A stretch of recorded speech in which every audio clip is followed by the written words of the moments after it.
Let me introduce the first speaker after the break, Ryan Childers, University of Nevada, Reno. His field is plasma spectroscopy. Advisor Alla Safronova, who is here, and has done residencies at Sandia National Laboratories in New Mexico in 2019 and 2021. Right? Wonderful. Check. Check. Thank you for the introduction. Before I get started, I want to apologize. I've been losing my voice throughout the week, so if I'm a little hoarse and raspy, I appreciate the patience in bearing with me. So I am a PhD candidate in the theoretical high energy density plasma group at the University of Nevada, Reno. I successfully defended in April and just finishing up over summer into August. So the focus of my fellowship sponsored work is on non-thermal effects on X-ray radiative signatures from high energy density laboratory Zpinch plasmas. So I'll keep my organization here concise. I'll start with just a general plasma overview with an emphasis on Zpinch plasmas and how we produce them. And then I'll dive into two different fellowship-sponsored investigations, each of them focusing on a different non-thermal effect on X-ray radiative signatures. The first looking at non-thermal electrons or non-Maxwellian electrons in wire Xpinches produced on Zebra at the University of Nevada, Reno. And then the second project will focus on photon-driven fluorescence in a maglev plasma at Sandia. So let's dive into the plasma. So for the non-plasma folks in here, this is just a brief overview. Plasmas are generally high energy states of matter that exhibit high ionization from intense thermal energy being imbued into some gas. They exhibit a range of exotic properties, locally generated electromagnetic fields, global collective particle behavior, hydrodynamic properties, and they're highly radiative. So plasmas can span a range of parameter space with the temperatures and densities that basically categorize them as either a non-thermal plasma or a cold plasma, a hot plasma, a thermal plasma, or an intermediate regime known as warm dense matter. Now, in a high energy density laboratory plasma, all three of these regimes can exist simultaneously, creating a very complex problem for us to solve. So the plasmas in this work fall within this high energy density parameter space shown here. So looking at the two most significant forms of these plasmas for this study are either a thermal plasma or a non-thermal plasma. So thermal plasmas are generally characterized as hot, highly ionized, high internal energy systems with Maxwellian particle distributions and constituent particles, ions and electrons that share the same global temperature. Now, conversely, non-thermal plasmas are characterized by low internal energy states, low charge ions that interact with considerably higher energy non-thermal electrons or photons to generally produce inner shell ionization of either our n equals 1 or n equals 2 orbitals. Now, key to this work, as shown here, is what we call Kshell radiation, and this is from a non-thermal process where we have either an electron or a photon that ionizes our n equals 1 shell to produce diagnostically valuable X-ray radiative signatures that we can use to constrain these plasmas. So in regards to Stewardship Science, these non-thermal X-ray spectroscopy and radiative signatures can help us in constraining various parameters such as temperature, density, ionization balance of the cooler regions around capsule implosions, such as those in the ICF studies. In particular, when we have mid-Z impurities in these kind of exterior regions, we can help constrain, they provide diagnostic fiducials, I should say, for temperature, density, et cetera. So now the goal of this study is to perform a comprehensive investigation on the influence of non-thermal effects on these X-ray radiative properties in these laboratory plasmas, where we want to emphasize the production efficiency of our non-thermal electrons and then the spatial origin of our photon-driven fluorescence processes. So Zpinches The plasmas that we look at in this work are generally produced by what's known as a Zpinch. So a Zpinch creates plasmas through a material sublimation through either intense ohmic or laser heating that basically ionizes our material and compresses it on axis to extreme temperature and density. Now this starts by applying an electric potential across some electrode gap. And then there's a current pulsed through this pathway medium, which acts as the sole conductive pathway in between this electrode gap. And this material can either be wire, foil, gas, etc. And this current, as it pulses through, produces an azomethomagnetic field that confines the ionized material on axis and then induces J cross B Lorentz force to compress this material on axis to extreme temperatures and densities. So for this work, what we want to focus on is either an Xpinch, which is a specific type of wire load in our Zpinches, composed of either 2 to 4 wires that intersect at a central cross point, forming an X. And this is valuable because at this central cross point, we have a high current density from the small current carrying radius here that produces very intense, dense, and high temperature plasma hotspots or bright spots. And then we are going to look at a fuel-filled cylindrical liner, or from a maglev plasma, as was detailed by Gabe in his previous talk. So what we want to focus on here in regards to these Xpinch investigation is the bright spot production. So bright spots are formed at the central cross point, and these are basically clusters of dense, high temperature plasma that produce what we call X-ray bursts, or produce the predominant X-ray emission of these plasmas, as well as production of hot non-thermal electrons, which we want to look at for this current study. So having laid that background, let's dive into the first of our investigations. Now this is looking at these Xpinch loads on the Zebra generator at the University of Nevada, Reno, and we want to look at the bright spot production and Kshell radiation properties of a variation in the inner wire angle geometry of these loads. So these experiments are performed on the Zebra generator at UNR. This is a 2 terawatt pulse powered generator capable of producing 1 mega amp of current over 100 nanosecond rise time. This is based on a Mark-Spink capacitor system that's charged right here and distributed through an intermediate storage through a vertical transmission line into a vacuum chamber that houses the actual load, wire load here in the center, with concentric arrangement of diagnostic ports around the perimeter of this vacuum chamber, so we can take our diagnostic measurements. So the investigation performed here uses 4 stainless steel wires composed of iron, chromium, and nickel, chosen due to the astrophysical relevance of iron and nickel, as well as the composition of nickel in this alloy, which is valuable for opacity studies. Now, the analysis performed here is we measure the spatial properties of our bright spots that are produced at transmission windows, energetic transmission windows of greater than 3 keV, where we look at the size and the quantity of these bright spots. We compare this to diagnostic signals that are analyzed to characterize the X-ray radiative properties associated with these bright spots. And then we do spectroscopic modeling of our time-integrated X-ray spectra to infer our plasma parameters and conditions associated with this study.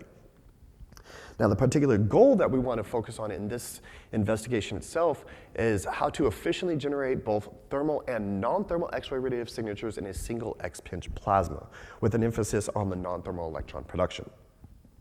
So we start with our bright spot spatial analysis.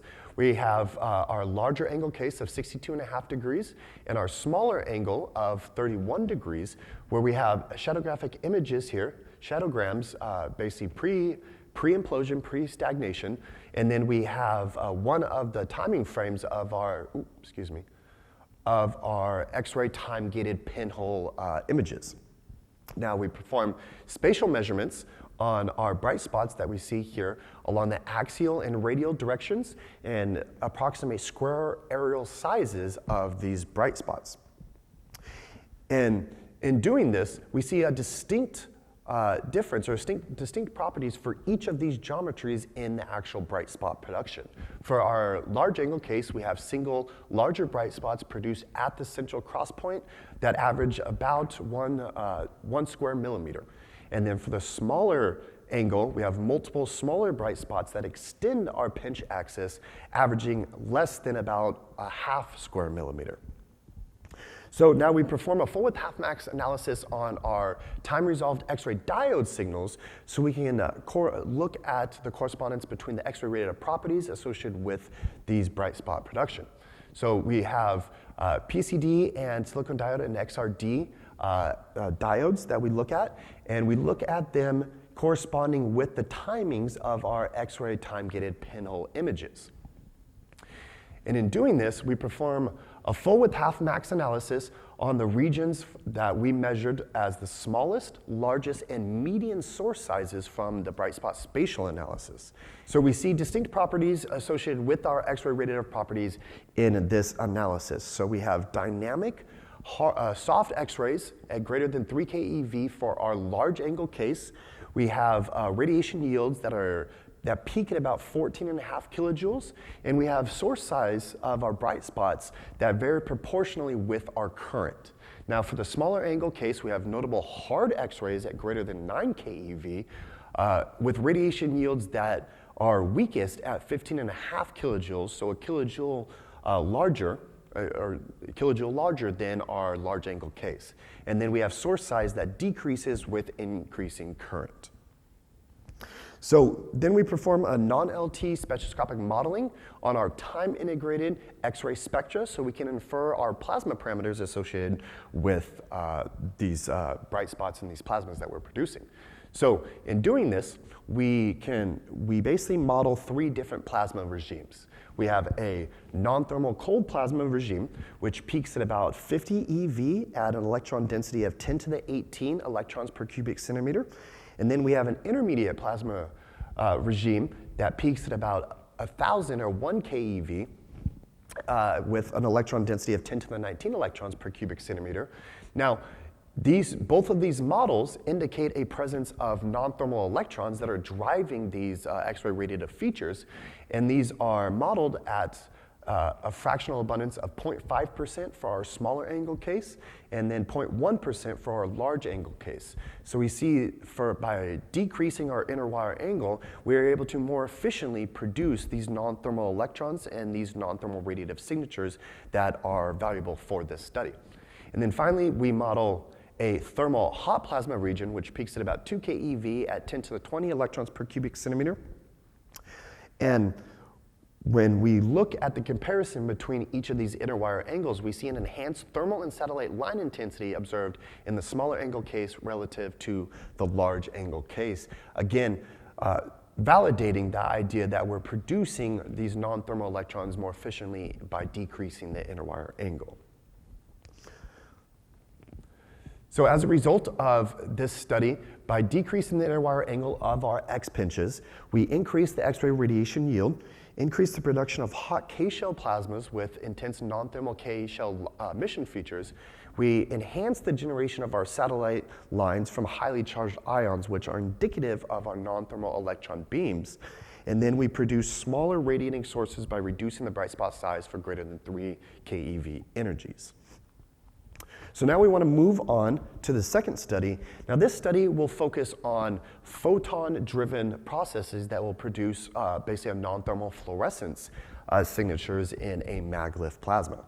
So since Gabe so eloquently described what maglev was in his talk, I won't go through the details here, but relative to this investigation, what I will touch on is maglev, from a radiative standpoint, produces an abundance of radiation-driven fluorescence processes as hot thermal photons from the actual fusion core act to irradiate the cooler, inertially confining, opaque liner plasma in the maglev. In maglev. So in doing this, these hot thermal photons will basically liberate and interact with the K and L shell ions producing these non-thermal signatures that are valuable for our study. Now, this is studied using two new computational packages that were developed. One is a screen hydrogenic atomic data package to calculate all of the atomic data associated with the radiation transport, and then a novel Monte Carlo radiation transport code so we can look at both the thermal and non-thermal emission features associated with this maglev plasma. So now the goal here is to look at the actual radiation transport utility and focus on the actual spatial analysis or the spatial origin of these non-thermal effects in a maglev liner. So the code starts by defining a source radiation field, which is then discretized by photon energy into individual bins. These discretized bins are then used as basically a Monte Carlo particle, which is a computational pseudoparticle that are seeded into the medium to go through the radiation transport process. So once these particles are seeded into the liner medium, through random walk processes, they will interact with the inertially confining shell either through scattering, absorption, or bypass events. So if absorbed, the MCP, the Monte Carlo particle, will either deposit its energy into the thermal electron temperature, or it will drive ionization of the iron impurities that are found in this maglev plasma. So when it drives this iron ionization, it basically ejects one of the electrons and drives a decay process. So upon the decay process, if it produces a non-thermal photon, this non-thermal photon will be tracked separately through its own radiation transport process, starting from its origin all the way until it's either quenched or escapes the plasma medium. So if any of the particles escaped, they are tracked in bin and included in an emergent transmission spectrum. So again, this starts by defining a radiation field for the hot thermal core of maglev, which is defined using the emissivity of this core for a range of input parameters as shown here. Two that we want to look at specifically are basically the energy and the range of the energy of this emissivity distribution, where this delta HV is basically the photon energy that defines the discretization of the bins. So it's a variable parameter that we can define the bin size associated with this. So once these are seeded into the liner medium, there is an ancillary computational package that's employed, which uses screen hydrogenic superconfiguration treatment of the atomic energy levels to calculate a range of atomic processes that underpin the radiation transport in this environment. Now, Monte Carlo applications are applied to four specific functions in this process. This is the seeding the particle origin, randomizing the mean free path of the actual photon in the liner medium, a selection of the interaction event, as well as the isotropic scattering. So the code then produces plots of particle transport, denoted by the color lines as shown here, for both three-dimensional and two-dimensional cross-sections with two different plotting views, so we can see a magnification of the actual cylindrical volume of the maglev plasma. So, and it calculates a range, documents and calculates a range of interaction events as shown here, as well as calculates the average thermal electron temperature and the average iron ionization for the iron impurities in the inertially confining shell. So all of these input parameters right here are all variable inputs that you can put into the code.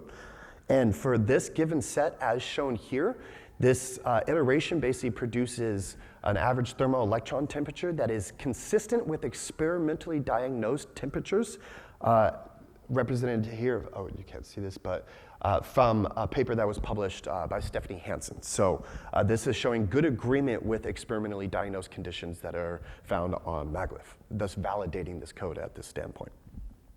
So as mentioned, the code separately tracks the non-thermal K-shell emission whenever there are these photoionization fluorescence processes in the maglev liner. So this is denoted here by these pluses. All these pluses, as shown here, are basically the point of origin of these non-thermal K-shell radiative signatures in the maglev liner, which where we calculate and track all of the specific events associated with these separate particles. Now, spatial statistics are applied to these particles itself, so we can basically analyze where these are being produced within our maglev liner.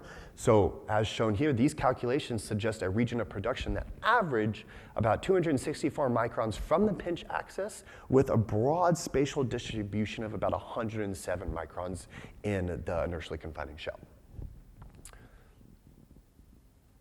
So 2 utilities of this Monte Carlo transport code are a spectroscopic utility in tracking this non-thermal fluorescence from iron, which is the K alpha and K beta lines, which are K shell emission lines, as well as calculating and plotting a temperature profile, a radial temperature profile associated with this maglev liner. Now, in black here, we have a trace, basically experimental data taken from one of the shots on maglev to compare to what the actual code is outputting. And we see that the code is in excellent agreement with experimental data both on the intensity of the background as well as both the K alpha and K beta lines, thus validating this code and its effectiveness for looking at post-processing a maglev plasma. So a result of this is basically we successfully developed and implemented a novel Monte Carlo radiation transport code that can explore the spatial origins of non-thermal iron K-shell fluorescence, where we found that we have a production over a general broad region that averages about 264 microns from the actual thermal pinch axis. So I'll go ahead and wrap up with my conclusions now. I want to start by acknowledging all the collaborators that helped make this possible, specifically the experimental team at UNR that worked on Zebra, as well as my mentors at Sandia National Labs, David Ampleforth and Stephanie Hansen. They were integral in allowing me to perform all this work. And of course, the Krell Institute and the LRGF for providing such an inimitable opportunity, an opportunity that I would have never had without this fellowship to perform this kind of work in this laboratory network. Specifically, Chris, Shelley, Michelle, and Sarah. Thank you so much for everything you've done for us. It does not go unappreciated. And with that, I'm excited to announce that my future goals here, my future steps, while it's not going to be a DOE lab, I will officially join the staff at NRL in September in their plasma physics division working on the radiation hydrodynamic team. And with that, I'm happy to take questions.